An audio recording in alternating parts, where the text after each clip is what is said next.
Excellent. Right, so we'll start in this order. So, Lizzie, yes, tell us a little bit about yourself and what you're doing. Yeah, so I'm Lizzie, and I'm here because I've just designed and I'm about to launch a line of botanical fabric prints for home interiors and home accessories. So I guess I would call myself an illustrator or kind of fabric designer. Fantastic. Yeah. Thank you very much. Good morning. My name's Hilary Taylor. I'm here because I work at an intersection of a lot of different disciplines, but engineering, art, and business development. Thank you. And I'm James Williams, and I'm the resident director at Watford Palace Theatre for our participation team. So I lead on a lot of the creative delivery of the work that we do within the department, and work across education, informal and formal, and across all areas of engagement and learning. Fantastic. Thank you. And I'm Carrie Washington, the director of BEEE Creative. I always find it difficult when I have to introduce myself, so I'm the director of BEEE Creative, but that actually encompasses many roles within dance. So I trained as a dancer, teach dance, lecture, project manage. But the main focus of the work I do is community dance practice. Fantastic. Excellent. I'm Maria Thomas, and I have a similar portfolio career, I think we call it. Yep. So I teach here at the university, both in the business school and the School of Creative Arts, specialising in entrepreneurship and small business. And then I run a music education company called the Music Workshop Company. Wow, fantastic. Thank you very much. So there's a lot going on here. We've got lots of different backgrounds of creative experience and everything there. It's really nice to see. But what got you into those fields, of creativeness, I guess? What was there an inspiration there? Was there something that prompted you guys to go into that? Is there, something that got you, first of all, from school, I wanted to try this. So can you tell us a bit about that? What sort of started it, really, for you guys? Is there, please, anyone. On the one hand, I don't know what started it, but I've forever taken things to pieces and made things. And when I was at school, we didn't really have careers advice, but one of our teachers asked us what we were going to do. It was a girls' school, so we didn't understand that there were things that girls and boys did differently. Right. And I thought, well, I don't know, should I be a teacher? Should I be a doctor? And she went, oh, can you just not think of something more interesting? So I said, okay, I'll be an engineer. And that was it. And since then, I've worked in an engineering field which is very creative, lots of design work in all kinds of fields. But it also means that I can pursue my art in a parallel course. And now, of course, they mix up entirely. Okay. Wow. Okay. So my background is actually in humanities, but I kind of segued into something creative because I grew up in quite a naughty family. So loved to paint and draw when I was growing up, and I think when I graduated I did some internships in the arts, but in more of a sort of facilitating role, consulting, that kind of thing, and I just felt the need to be creative, and so I decided to work for a furniture design company for a year, and just to gain some experience, and from that kind of segued into fabric design, because that sort of is informed by what I do personally. So yeah. And did the initial inspiration, though, did it come from your family and friends? I think it's kind of just a general melting pot of everything. I think kind of growing up, I was taken to kind of exhibitions and galleries, and I was encouraged to kind of draw and paint, if we were just out for the day or whatever. So kind of naturally just became part of what I like to do. And then when I was at university, I just continued sketching, had sketchbooks, continued going to exhibitions, and studied part of what I did at university was art history, so it kind of just all segued, but I wanted to kind of... Just getting involved in different parts. Exactly. Exactly. Yeah, checking out your interests. Yeah, so my job, I just kind of sort of translated that across into fabric design, so... Brilliant. Thank you. James? So I've always had a love of theatre, ever since my dad took me to the matinee of a show that my mum was in, knowing that he was going to see the evening performance, but thinking that I would kind of like fall asleep or get bored within about 2 minutes. And I sat through the whole thing, mesmerised. And so from then on, I've always kind of had a passion for watching and appreciating theatre. And then at school and in youth theatres throughout my sort of teenage years, I really found performing in youth theatre really transformative. It kind of harnessed all of my creativity in a way that I found really, transformative, and it completely kind of changed me, I think. And so really at that point, I knew that this was something that would probably be a really good thing for me to do as a job, because I was so passionate about it. And actually, in my career, as well as sort of working within theatre and working within directing, a big chunk of my job is really about facilitating the creativity of other young people. And I think because I had such a brilliant experience doing things like the National Youth Theatre and NSDF and various other things, I kind of want to bring that same experience to other people. Was there anyone within those areas, though, that really helped you or inspired you to go into that? I mean, like, obviously, the whole experience was very inspiring for you, but was there anyone in particular that helped you? Yeah, I mean, I think teachers along the way who, one, saw potential in me, but also kind of had a real passion for the art form, and encouraged me to share that same passion. And then just as I sort of stumbled across a lot of opportunities, I mean, my family didn't actually, although they were involved in amateur theatre and stuff, they didn't really connect with kind of industry at all, or know what pathways were there. But I sort of stumbled across things like the National Youth Theatre and the National Student Drama Festival, and various other organisations along the way that then allowed me to meet people who I found to be really inspiring, playwrights, you know, meeting Mark Ravenhill when I was sort of 20, and he was like the biggest thing in British theatre at the time, was really amazing. And I kind of saw these people and saw the amazing work they were doing, and meeting them made somehow what they were doing more accessible, meant that maybe I could produce work like that or aspire to kind of be that creative or successful. Fantastic. Would you have any advice to anyone sort of, you know, that's maybe picked a creative field or a creative subject? You know, what could you advise them on, really? Like, you know, they're looking at a career, they're not sure where to go with it. You know, they've done an art degree, or they may have even done a music GCSE. Was there any advice that you could give someone like at that age? Sorry, me and Carrie were talking about this earlier, and I'm going to nab it now, because I think my main piece of advice is that when you're trying to work out, I mean, I knew that I wanted to work in theatre. I wasn't actually entirely sure what in theatre. Right. And over the years, I've probably done almost every single job that there is: produce, write, direct, stage manage, op the lighting, write, facilitate, just, I mean, the whole thing. And so while you're trying to work out what it is you want to do, just try and get as much experience and absorb as much as possible, because it will all benefit you. It will all be really, really useful, and particularly when you're working in facilitation or directing, they're the sort of jobs that intersect with so many other career paths. Yeah, definitely agree. That to understand them and be able to appreciate what people do is really, really important. And kind of the other thing is that whilst you're busy doing your day job or your course, spend as much of your spare time as possible on it.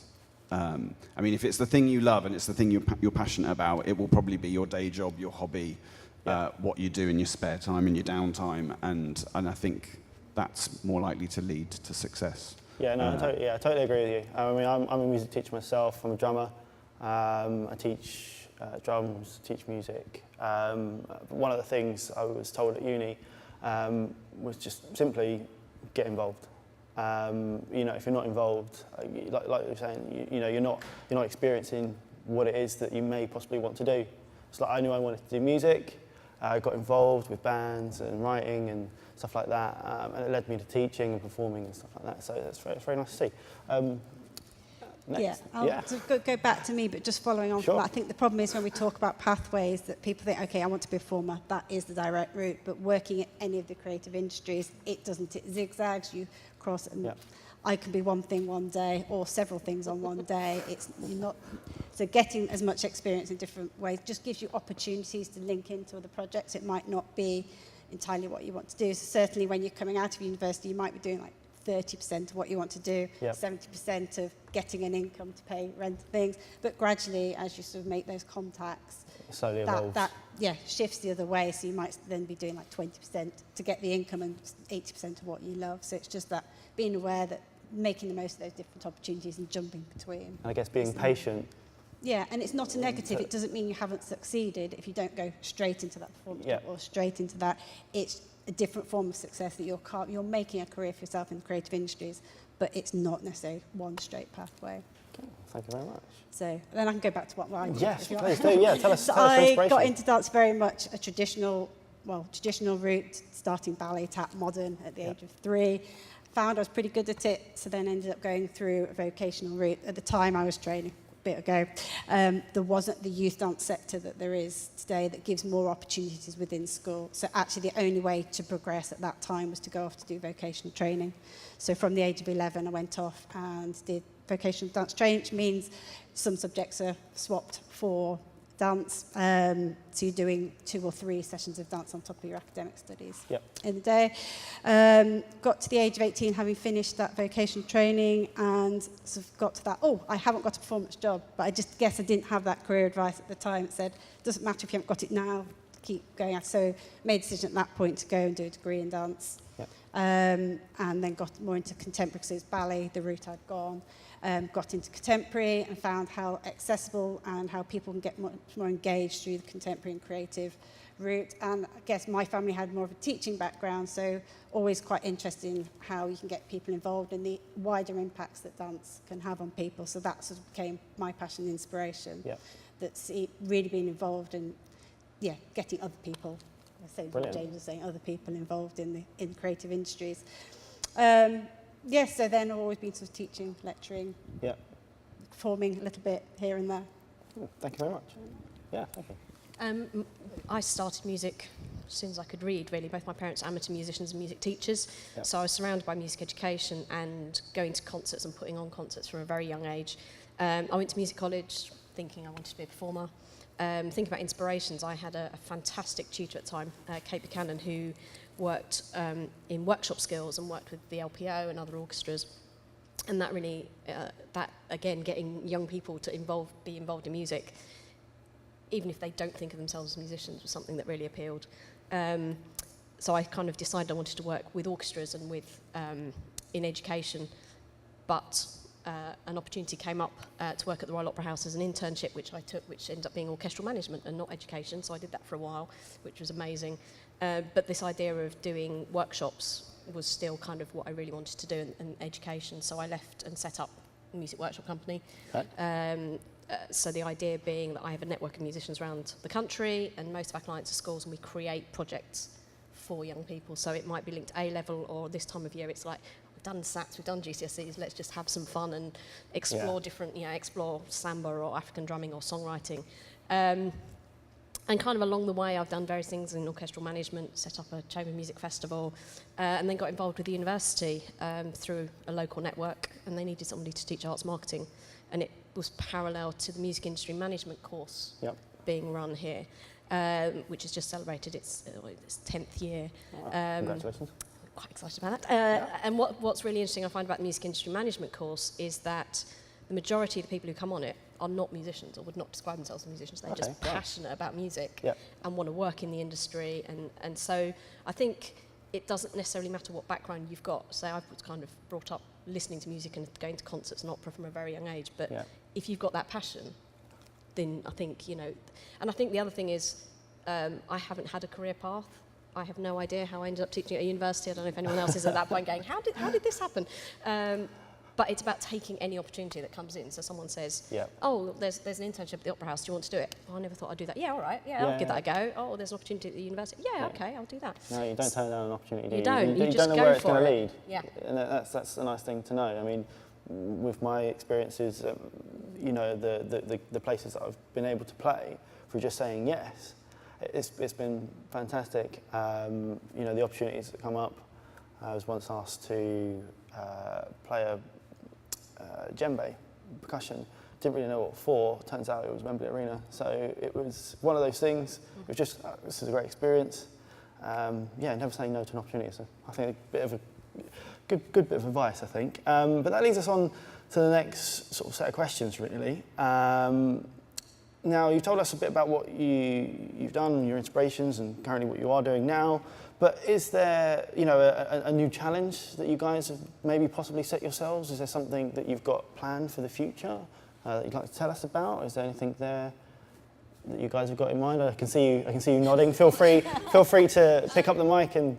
Yeah, I mean, the big challenge for me is I'm obviously kind of right at the beginning of my project. So for me, you know, this has been such a steep learning curve, because I think the dream for every creative, right, is to sit around all day and do what you love, whether it's dance or music or painting and drawing. But obviously, with setting up your own business and pursuing a creative career, you know, you're tackling a whole spectrum of different parts of that, from marketing to financing and yeah, sorry. You were gonna say something. No, carry on.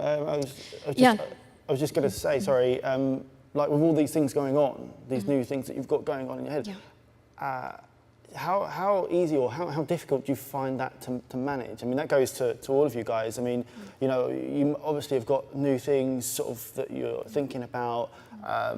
You know, does it ever get overwhelming? You know, how do you manage these things? How do these, you know, the new challenges present themselves? Those kind of things. I would say number one piece of advice, and I think this is fairly kind of common advice, but just be willing and ready to accept help and guidance from people who paved the way, or even, you know, just people in your personal life. My dad's an accountant, so that's pretty handy for sort of, you know, the financial aspects of setting up a small, you know, business. You know, if you've got any techie people, often that's really helpful. Just even if you don't, you know, don't be afraid, I think, to reach out on social media and gain advice. Go to short courses, classes. There's so much going on. Like, just look in your local newspaper. I went to a masterclass, which is run by The Guardian, actually, which is fantastic, on pitching and talking about your, you know, your business, and never be, I think, never be unteachable, I guess, you know, because there's a lot to learn at every corner, even in your own area of expertise. So, perfect. So yeah, so that's my advice. Excellent, thank you. The challenges I've got in the near and the slightly more distant future are really a focus of uniting the three threads of mine, which is my engineering consulting and business development activities, my art life in itself, and then a number of the pro bono and voluntary jobs that I do. And I think the core of it, having lived the life I've got a real bee in my bonnet about conscious and unconscious bias, opportunity, and getting people to feel they have permission to do things that society might show them are excluded actions. So I'm working on something that I'm calling Steam Hub, which theoretically, as we gain space and as we get members and publicity, will be helping people start little micro businesses. Great. Extending out their garages into somewhere else, maybe encouraging different activities or different opportunities for children into engineering and technology, because it's not separate from arts and creativity. It is hugely creative, and engineers don't wear hard hats very often. So I'm really trying to focus the combination of the voluntary work I do. Hearts Visual Arts is one of them. A lot of things in the community for communication and opportunity and awareness, trying to take my business skills into small businesses to help them develop in their arts or their creativity, getting small businesses to have permission and have more capability to learn and to grow and to do something, and anything I can get to get more girls into exciting engineering and tech careers, the better. Fantastic. So that's all I have to do. Thank you. I think one of the sort of things that I'm kind of facing at the moment is that I've diversified quite a lot, and I'm now finding it kind of almost impossible to keep running all of the various projects and things that I've kind of helped to set up or got involved with. So it's that sort of ability to sort of step back a little bit and allow your projects to kind of continue their life, either with you taking more of a back seat or passing it on to other people. But also, I suppose at the moment I've got kind of two main things going on. So one is that I'm, as well as being a director and a facilitator, I'm also doing a lot more writing now, which has been something that I've tried to do in my spare time. I'm trying to make it my day job too, and it is sort of slowly becoming that as well. But there's so much of that going on at the moment that it's trying to maintain all the directing and the facilitating work alongside the writing. And also kind of working with different age groups. I mean, I started off working with 16 to 19s was kind of my core age group of young people that I was working with, and then it slowly kind of broadened down to age 5, and now I'm kind of having a period of time where I'm actually kind of refocusing on the kind of 16 to 25 bracket, and also community as well. So there's a big community project in the offing. So that's kind of me at the moment. Great, good. So challenges, I think trying to bring in all of those different things, probably work-life balance needs to be re-established at some point. I think because you are always looking for the next opportunity, always looking to develop things, and a little bit what Lizzie was saying, you focus on doing the job, the creative bit during the day, and then actually you get home in the evening and think, actually, I now need to do the website updates, now I need to do the bookkeeping, and now I need to, better tell people what I'm doing. So it's that always thinking about the business side. So one of the hints and tips I would definitely say is if you can get that business support or business training, because that's something I very much learned as I've gone along. Right, yeah. But actually, whichever creative industry you go into, it's the business skills that need to be there underlying it all and will sort of really help you get to where you want to be. And echoing a little bit what James said, sort of don't lose sight of why you got into it and inspired by it as well, because it can easily get bogged down by everything else that you're doing. And actually thinking, what is important to me, what is it I want to get back to, and driving that forward, and not being afraid to focus in on that. Okay, great, thank you.